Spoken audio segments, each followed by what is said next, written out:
지난주에는 창세기 9장을 통해서 홍수 이후에 새로운 세상에서 하나님과 노아 사이에 세워졌던 새 천지의 언약에 관해서 말씀을 드렸습니다. 오늘은 10장에 나와 있는 말씀으로 홍수 이후에 노아의 자손들이 사방으로 퍼져나가는 모습을 본문 가운데서 볼 수가 있습니다. 그러니까 노아는 인류의 제2의 조상이 된 것입니다.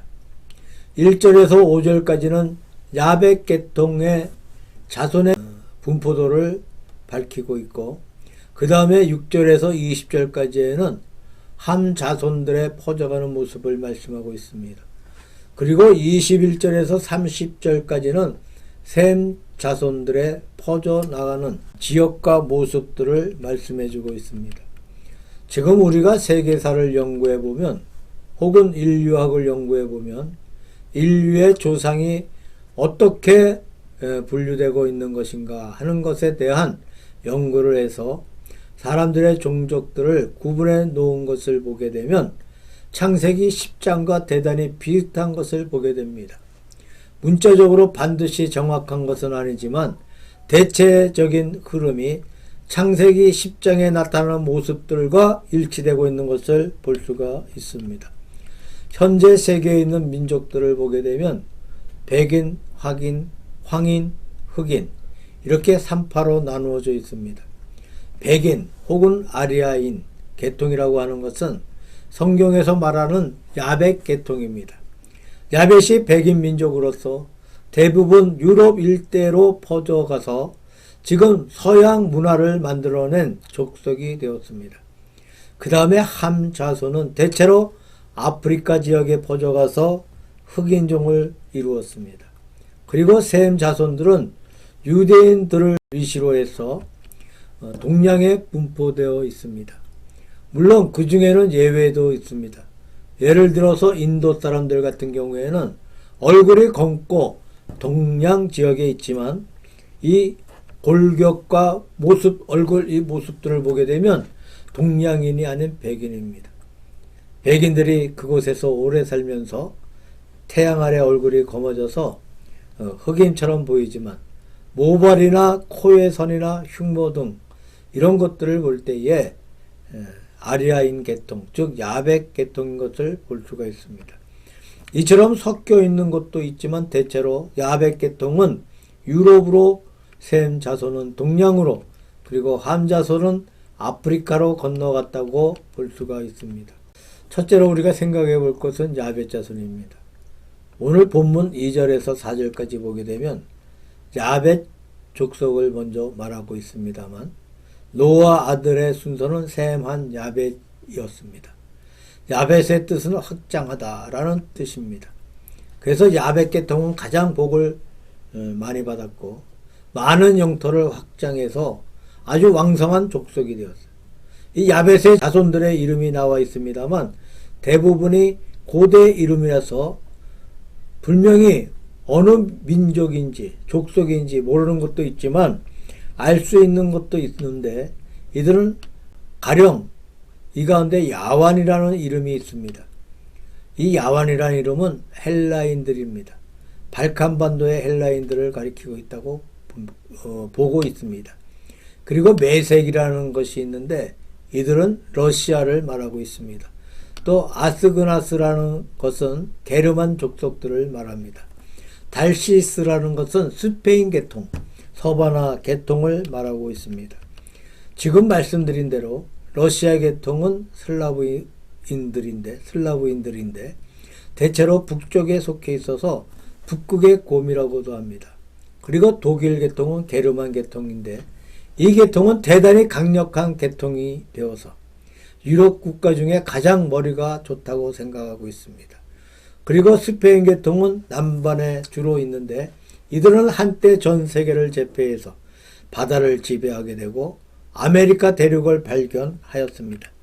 그래서 지금도 아메리카에 가보면 북미는 주로 영국 사람들이 있고 독일인도 있고 러시아인도 있고 프랑스인도 있고 이렇게 백인들이 연합해서 있는 것이 미국과 캐나다입니다.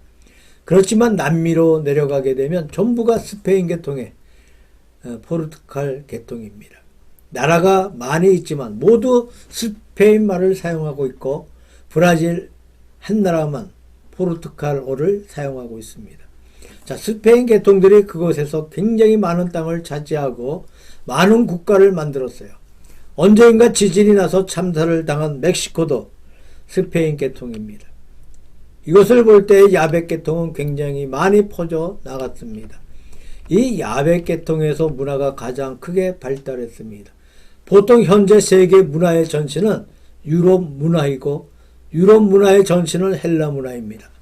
헬라 문화는 헬라의 남방에 있는 에게해의 섬들에서부터 문화가 발생해서 이것들이 헬라 전체에 파급되고 그 다음에 헬라 문화가 유럽 문화 전체에 파급되고 이것이 미국으로 건너가 문화가 전파된 것을 볼 수가 있습니다. 야벳 계통이 이렇게 왕성해진 이유는 무엇 때문이겠습니까? 무엇 때문입니까? 몇 가지 이유를 생각해 본다면 이 땅에 먼저 기독교 복음이 들어왔습니다. 기독교 복음은 성지 이스라엘에서 일어난 것입니다. 성지는 엄격하게 말하면 서양에 속한 것이 아니라 동양입니다. 동양에 속해 있지만 지리적으로 서양에 가깝기 때문에 소아시아라고 부릅니다. 만일 성지에서 동쪽으로 복음이 전파되고 이란을 거치고 인도를 거쳐서 중국을 거쳐 들어왔다면 우리가 먼저 복을 받았을 것입니다. 이 복음의 흐름이 서쪽으로 가게 되면서 유럽으로 건너가서 유럽이 먼저 예수님을 믿게 되었어요. 그래서 하나님을 섬길 때 기독교가 백인 문화의 근간이 됩니다. 사실 백인의 왕성한 문화나 번창한 국가의 힘이나 그들의 발달된 현대 생활은 기독교를 말하지 않고는 상상할 수가 없습니다. 기독교 신앙이 백인 문화의 첫 번째 근간이라고 할 수가 있습니다. 두 번째로 그들의 특성은 개방성이에요. 헬라에서부터 도시국가가 발생되어서 그곳에서 민주정치가 세계에서 가장 먼저 발달했습니다. 백인 사회에도 왕들이 있었습니다. 하지만 동양의 왕이나 아프리카의 왕과는 아주 상당한 차이를 보이고 있습니다. 민주주의가 발달해서 세계로 퍼져나가게 되었어요. 기독교 신앙과 민주주의가 자연적으로 만들어졌습니다. 그들의 생활이 참 개방적이었습니다. 남에게 가리거나 숨기는 것이 아니고 개방해서 뭐든지 다 발표합니다. 미국을 보게 되면 우리는 수시로 황당한 일을 많이 보게 됩니다. 우리가 볼 때 저런 것들을 말해서 될까 하는 것도 공개를 하고 발표하는 것을 보게 되죠. 이런 것들이 백인 문화의 큰 특징 중 하나라고 생각합니다. 이 넷플릭스를 통해서 바이킹 시리즈를 모두 보았습니다만 이 시리즈를 보면서 아득한 옛날부터 민주주의 정치를 하는 것을 보게 됩니다. 영국, 프랑스뿐만 아니라 스칸디나비아 반도의 모든 나라들이 아득한 옛날부터 민주주의를 했습니다. 1985년 9월 23일부터 30일까지 남북 이산가족을 교환 상봉했습니다. 아직도 1천만의 이산가족이 있습니다. 우리가 북한이라는 나라를 모르는 것은 아니지만 최근에 북한을 볼 때에 상당한 충격을 받게 됩니다. 김정은을 우상한 나라입니다. 말끝마다 김정은 하고 있습니다. 뿌리 깊게 우상화되어 가고 있습니다. 더구나 10세의 딸을 공식 석상에 함께하며 후계자로 세울 것을 공고히 하는 모습을 볼 수가 있습니다. 지금은 핵무기를 가지고 있고 인공위성도 성공적으로 우주 궤도에 올려놓았습니다. 화질이 좋지 않다고 해도 전 세계 어느 나라든지 이 중요한 것을 정밀 타격할 수 있는 능력이 생겼습니다. 옛날 러시아에서 레닌이 공산주의 혁명을 할 적에 레닌의 부인이 학교의 학생들을 모아놓고 빵을 나눠주며 레닌이 우리에게 이것을 주어서 고맙다는 식으로 기도를 하게 시켰습니다. 이런 식으로 김일성 부자는 북한 주민들을 세뇌하고 있습니다. 하나님에 대해 알지 못하고 교회를 가본 적도 없습니다. 김일성 부자를 믿는 것만이 그들의 신앙입니다. 두 번째로 그들의 철저한 허위주의를 보고 놀랐습니다. 어린아이들을 붙들고 기자가 물었는데 아이가 하는 말이 남쪽의 아이들은 너무나 가난해서 학교를 다닐 수 없고 깡통을 차고 거리를 다닌다고 하였습니다. 얼마나 거짓을 가르치고 있는 것인지 모릅니다. 남한이 북한을 침범했다고 가르치고 모든 것을 조작합니다. 거짓이 지배하는 세상입니다. 세 번째로 폐쇄적입니다. 이 세 가지가 연결되고 있습니다. 김일성, 김정일, 김정은을 우상화하기 위해서 허위적인 것이 필요합니다. 신이 아닌데 신격화하려고 하니까 거짓이 필요하고 그 거짓을 감추기 위해서 폐쇄적입니다. 우리 믿는 사람들이 북한을 위해서 기도하지만 좀 더 철저하게 기도하여야겠습니다. 제가 한 4, 5년 전에 중국 단둥에서 이제 북한 사역을 하기 위해서 몇 년 중국에 있었습니다. 이 도문, 투문이라는 곳에 모교회 전도사님에게 노트북을 전해주러 갔다가 울었던 기억이 나는데 요즘 KBS 드라마 고려 거란 전쟁에 나오는 압록강을 모두 봤을 거예요. 단둥에서 보는 압록강은 우리나라 한강보다 넓은 것 같은데 이 압록강 상류는 이 한 발짝이면 건너가는 그렇게 아주 좁아. 이곳으로 탈북자들이 많이 넘어옵니다. 한 조동족 교회에서 언제 야밤에 문을 두드릴지 몰라 이 비닐봉지에다가 쌀과 중국돈 500원 아니면 또 몇백 원을 담아놓고 넘어오는 탈북자들에게 나눠주는 모습을 보았어요. 저 멀리 보이는 북한 땅이나 중국에 있는 땅이나 이렇게 보면 아주 기름지고 좋아 보이는데 추수 때가 되면 인민군들이 싹 걷어가기 때문에 배가 고파서 이 중국으로 넘어와서 밥을 훔쳐먹고 다시 돌아간다는 말을 들었을 때 참 많이 울었습니다. 그리고 그들의 기도를 들어보면 언제인가 때가 되면 통일을 위해서 총알 바지라도 되겠노라고 그렇게 기도하는 기도 소리가 제 마음을 아프게 했습니다. 자, 남한의 백성들을 보게 되면 먹을 것이 넘쳐서 짬밥으로 나오는 것을 처리하지 못하고 있습니다. 요즘 북한 주민들을 위해서 기도하는 교회가 있습니까? 남북 통일을 위해서 기도하는 교회가 있습니까? 7, 80년대에는 산마다 기도원이 너무너무 많았어요. 매일 밤 구국 기도를 했는데 이제는 몇몇 기도원을 빼고는 텅텅 비어 있습니다. 우리의 기도가 부족하다고 느낍니다. 하루빨리 북한에 예수 그리스도의 빛이 들어갈 수 있기를 바랍니다. 자, 백인들의 풍성함과 왕성함과 북한과는 너무나 대조가 돼요. 또한 우리나라의 이 풍성함을 북한과 대조해 볼 때 참 너무나 미안한 마음을 갖게 합니다. 하나님 앞에 백인들은 개방적이었고 민주적입니다. 북한은 허위적이고 폐쇄적입니다. 국민이 주인이 되는 나라와 한 명이 신격화되는 나라는 모든 것이 대조가 돼요. 어떤 가수가 하는 말이 북한 사람들을 보게 되면 사람이 아니고 기계가 움직이는 것 같다고 하는 말을 들어보았습니다. 두 번째로 함의 자손에 대해서 생각해 보려고 합니다. 함은 뜨겁다, 덥다라는 뜻을 가지고 있어요. 6절에서 20절까지 함 자손들이 퍼져가는 모습을 말합니다. 여기에서 구스라는 것은 에디오피아를 말하고 미스라임이라는 것은 애굽을 가리킵니다. 그리고 가나안은 가나안 족속의 조상들입니다. 성지 가나안 땅에 먼저 이 함의 후손인 가나안 족속이 거하면서 그 땅이 가나안이라 불리우게 되었습니다. 그 다음에 함족이 물러가고 셈족이 거하였습니다. 스바는 바벨론입니다. 지금의 바벨론은 셈파입니다. 하지만 고대에는 함의 족속이 살았다고 볼 수 있습니다. 함 족속이 먼저 그 땅을 지배했지만 밀려나서 아프리카로 건너갔던 사실을 볼 수가 있습니다. 9장에 있는 말씀 가운데 함은 아버지의 벗은 몸을 보고 비웃은 것 때문에 저주를 받았다는 말씀이 있습니다. 26절에 보게 되면 셈의 하나님 여호와를 찬송하리로다.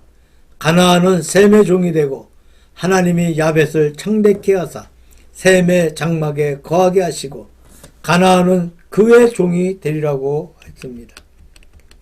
그러니까 가나안은 셈과 야벳의 종이 된다는 사실을 알 수가 있습니다. 셈 자손에게 쫓겨 아프리카로 건너가게 되고 야벳 계통의 종이 되어서 백인들에게 얼마나 수모를 겪었는지 모릅니다. 하여튼 함 자손들은 이렇게 저주를 받고 있는 자손이 되었다는 사실을 볼 수가 있습니다. 마지막 세 번째로 셈의 자손입니다. 셈의 자손은 대체로 동양인으로 보고 있습니다. 여기에 에벨이라는 것은 히브리 족속입니다. 이스라엘 사람들, 이스마엘 사람들, 미디안 사람들은 모두 아브라함의 자손들이니까 에벨 족속에 속합니다. 이 에벨이라는 뜻은 히브리라는 말과 동일한 것으로 보고 있습니다. 뜻은 건너온 자라는 뜻입니다. 즉 유브라데 강을 건너왔기 때문에 붙여진 이름입니다. 아수르는 아수르 사람들입니다. 이란 이라크 지역입니다. 아람이라는 것은 나머지 아랍인들을 말합니다. 언제인가 동양사를 읽어본 적이 있는데 동양사에 보게 되면 옛날에 한 나라 한 민족이 중국의 큰 족속이 되고 있습니다. 이들이 어디서 온 것이냐면 메소포타미아. 메소포타미아는 디그리스 강과 유브라데스 강 유역과 그 사이의 땅을 가리킵니다. 오늘의 터키 동부의 페르샤만에 이르는 지역입니다. 지방에서 흘러 들어왔다고 합니다. 이 중국 대륙 서쪽에 보게 되면 인도와 히말라야 산맥을 위시해서 파미르 공원이라고 불리는 굉장히 높은 곳이 있습니다. 평균 3,000m, 4,000m에 이릅니다. 그러니까 옛날 사람들은 그 산을 넘어서 오지 못하니까 이 아래 산 밑으로 가다 보면 황하의 상류에 산맥이 꺾여서 이 뚫어져 있는 계곡이 있는데 그리로 들어왔다고 합니다. 그래서 중국 고대 문화를 보게 되면 황하 상류에서 먼저 문명이 시작되었어요. 그곳에서 족속들이 토착화되고 그것이 점차 남방으로 흘러내려와서 양자강 유역까지 오게 되고 중국 대륙 전체에 퍼져갔다고 볼 수가 있습니다. 이 황하강 유역은 아주 개간하기가 쉽다고 합니다. 막대기로 찔러도 농사를 지을 수 있을 만큼 물은 땅이라고 합니다. 그렇게 그 민족들이 빨리 정착하게 되고 문화가 발달하게 되었습니다. 하여튼 이 족속들이 메소포타미아에서 왔어요. 바로 성경에서 말하고 있는 에덴 동산 지역이 메소포타미아인데 이들이 북쪽으로 흘러왔다고 볼 수가 있습니다. 미국에 가면 아메리카 인디언들이 있습니다. 사실 인디언들은 인도 사람들이 아니고 동양 민족입니다. 콜럼버스가 맨 처음 인도를 찾아갈 때 미국 대륙에 착륙해서는 그것이 인도라고 믿고 죽었어요. 그래서 인디언이라고 불리게 되었습니다. 사실 인도에 사는 사람들과 아메리카 인디언들은 아무런 관계가 없습니다. 오히려 인디언들은 동양 민족인 것을 볼 수가 있습니다. 머리가 검고 직모입니다. 키는 우리보다 장대하지만 지역과 환경에 따라 키가 큰 것이 아닌가 생각해 봅니다. 자, 동양의 몽고족들이 시베리아로 올라가서 캄차카 반도에서 이 알래스카 사이에 해협이 얼어붙을 때에 그것을 건너서 아메리카로 갔다고 믿고 있습니다. 그래서 북쪽에서부터 흘러내려오면서 아메리카 대륙에 정착을 하게 되고 남미까지 내려가서 아메리카 대륙 전체에 동양인들이 퍼져서 선주민이 되었습니다. 이렇게 볼 때 세계에 있는 모든 민족의 분포는 성경의 범위에서 우리가 해석해 볼 수 있지 않나 이렇게 생각해 봅니다. 메소포타미아에서 중국 대륙으로 이동해 가고 중국 대륙에서 미국으로 이동해 간 사실을 볼 수가 있습니다. 야벳 족속은 대단히 문화적으로 발달했다고 말했습니다. 반면에 셈 족속은 정신적으로 발달했습니다. 공자의 유교, 석가모니의 불교가 모두 동양에서 발생됐습니다. 우리 기독교 발생지는 사실 동양입니다. 기독교는 조금 전에 말씀드리기를 동양은 동양인데 족속은 야벳 계통이라고 말씀드렸습니다. 그 땅은 동양입니다. 서양 문화가 물질 문화에 반해서 동양 문화는 정신 문화입니다. 유교는 하나님을 발견하기 어렵지만 아주 좋은 윤리와 도덕을 가르치고 있습니다. 불교는 구원에 있다고 믿지 않지만 그 속에 아주 깊은 인생 철학이 있습니다. 인생의 철학에 대해 철저히 분석하고 깊어지는 것을 볼 수가 있습니다. 이 모든 것이 동양 계통에서 볼 수 있습니다. 세계 역사가 흘러가면서 성지에서 일어났던 기독교 복음이 먼저 유럽으로 건너가서 유럽 전체가 복음화되고 유럽 사람들이 미 대국으로 가면서 미국으로 복음이 건너가고 그곳에서 태평양을 건너서 일본과 한국으로 복음이 전파되어졌습니다. 그래서 복음의 전파를 보게 되면 지구 서쪽으로 돌고 있습니다. 그러니까 동양은 낭중에 깬 족속이 되었습니다.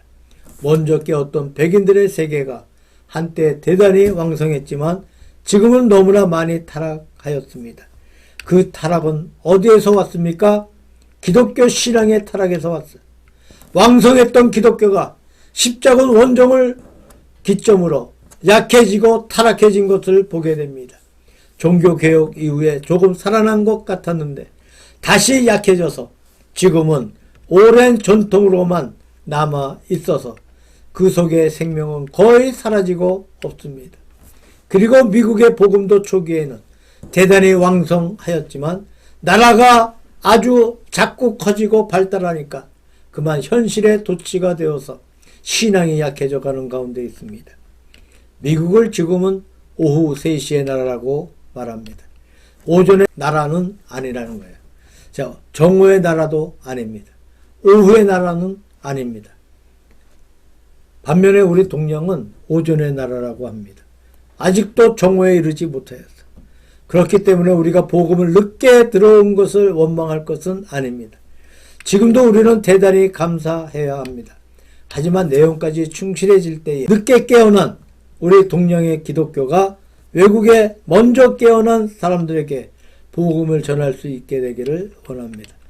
하나님께서 노아의 자손을 세 족속으로 나누어서 각자에게 다른 사명을 주신 것이 아닌가 생각해 봅니다. 야벳 자손은 먼저 왕성했고 야벳 계통 나름의 사명이 있어서 그들을 함 자손에게 선교사로 보내어서 복음을 전하고 셈 자손에게 선교사를 보내어 복음을 전하였습니다. 그들이 약해지니까 우리 셈족들이 바톤을 이어받았습니다. 앞으로 중국이 개방이 된다면 그들로 하여금 예수님을 믿게 하고 북한을 위해서 복음을 전하고 앞서간 서양에 자극을 주고 함 자손들에게 복음을 전파해 줘야 합니다. 이것이 우리의 시대적으로 인종적으로 우리의 사명이 될 수 있지 않느냐 하는 이러한 생각을 해봅니다. 하나님은 신비한 역사 가운데 노아의 자손들을 한 군데 같은 색으로 두신 것이 아니고 나누어서 발전시켜 주셨어요. 우리가 그 뜻을 마음 가운데 생각하면서 우리 동양 사람들은 우리의 맡은 사명이 무엇인지 곰곰이 생각하고 그 사명에 충성을 다하여야 한다고 생각합니다.